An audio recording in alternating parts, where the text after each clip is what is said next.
કરી છે આ તમામ બાબતે આજે સોનકીનો લોક દરબાર અને આ ખાસ માર્ગદર્શન કાર્યક્રમ છેલ્લા 3 અઠવાડિયાથી સમગ્ર રાજ્યમાં વડોદરા સિટી ઇન્ક્લુડેડ એક ઝુંબેશ ચાલે છે ગેરકાયદેસર વ્યાજખોરી વિરુદ્ધમાં.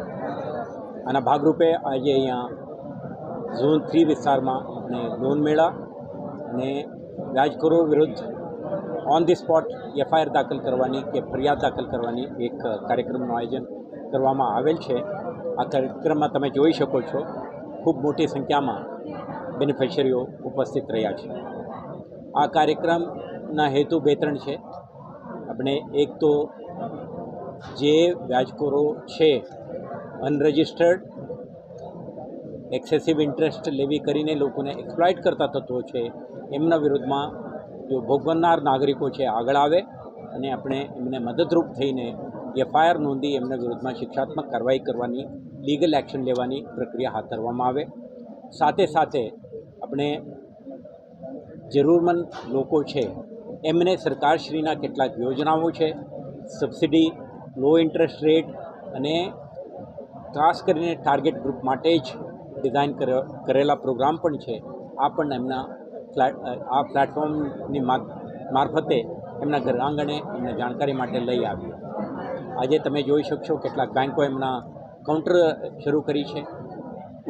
બેંકના ઉચ્ચ અધિકારીઓ ઉપસ્થિત રહ્યા, વડોદરા મ્યુનિસિપલ કોર્પોરેશનના અધિકારીઓ અને ગુજરાત રાજ્યના કેટલાક અન્ય વિભાગના અધિકારીઓ ઉપસ્થિત રહીને લોકોને જાણકારી અને માર્ગદર્શન આપી છે.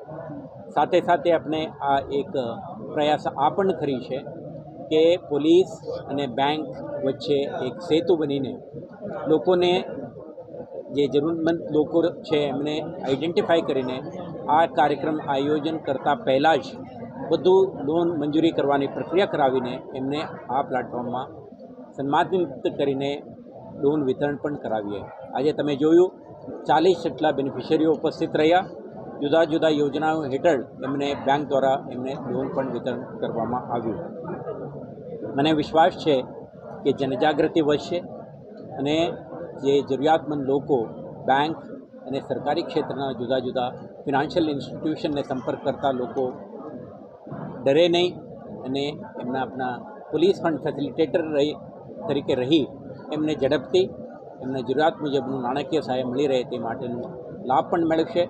સાથે સાથે સમગ્ર શહેરમાં એક પણ ગુનેગાર એવા પ્રવૃત્તિ ચલાવતા હોય લોકો કોઈ પણ બીક વગર, ડર વગર પોલીસ સ્ટેશન કે આપણા હેલ્પ ડેસ્ક સુધી પહોંચે અને એમના ફરિયાદ નોંધાવે, જેથી કરીને આપણે મદદ કરે કે આપણે વચ્ચે રહીને ગરીબ લોકોના શોષણ કરતા આવા તત્વો વિરુદ્ધ સ્ટ્રોંગ લીગલ એક્શન લેવામાં આવે અને એમના પ્રવૃત્તિ સંપૂર્ણ રીતે નાબૂદ કરવામાં આવે.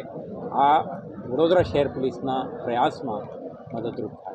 હું તમારા માધ્યમથી એ જ કહેવા માગું છું ફરીથી, ભલે તમે આ કાર્યક્રમમાં ઉપસ્થિત નથી રહ્યા, પરંતુ આવા તત્વોનો તમે શિકાર બન્યા હોય, કોઈ પણ પ્રકારના બીક વગર આગળ આવો, પોલીસ ચોપડા ઉપર કેસો રજીસ્ટર કરો અને આપણે મદદ કરો કે આવા એલિમેન્ટ્સના પ્રવૃત્તિઓ પર ઇફેક્ટિવ એક્શન લેવા માટે અને અન્ય કોઈ લોકોને આવા અનાનુકૂળતા ના થાય, શોષણ ના થાય તે માટે તમે એક ફરિયાદી તરીકે, સહાયક તરીકે, સમુદાયના એક જાગૃત નાગરિક તરીકે આપણે સાથ સહકાર આપો તો આપણા આ ઝુંબેશમાં ખૂબ સારું રિઝલ્ટ આવશે.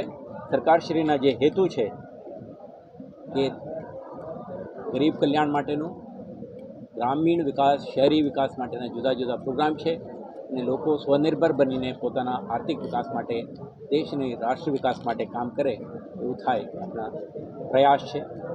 તો દરેકને આભાર માનું છું. Thank you so much. કે દરેક કિસ્સામાં એક યુનિક સર્કમસ્ટાન્સીસ હોય છે.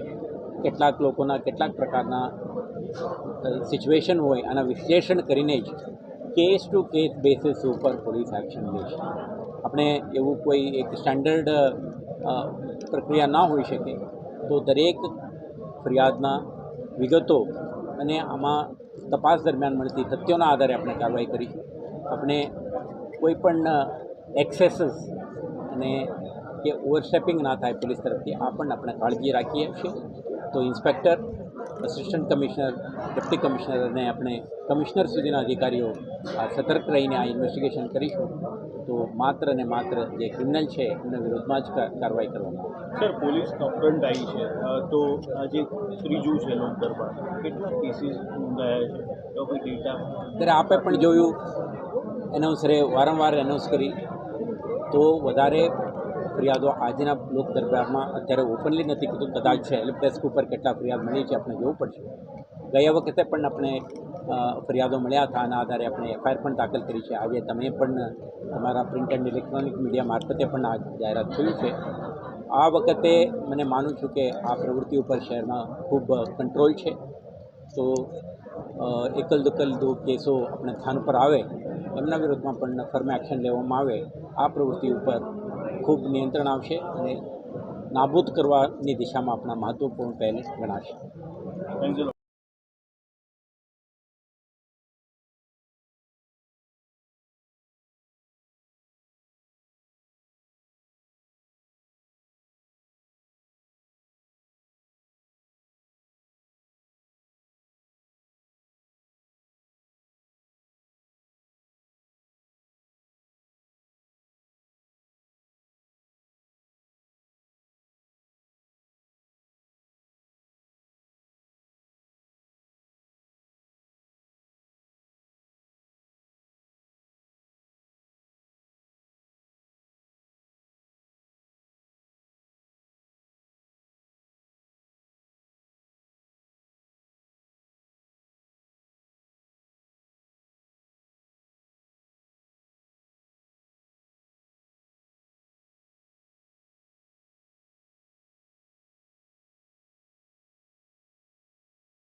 કે દરેક કિસ્સામાં એક યુનિક સર્કમસ્ટાન્સીસ હોય છે.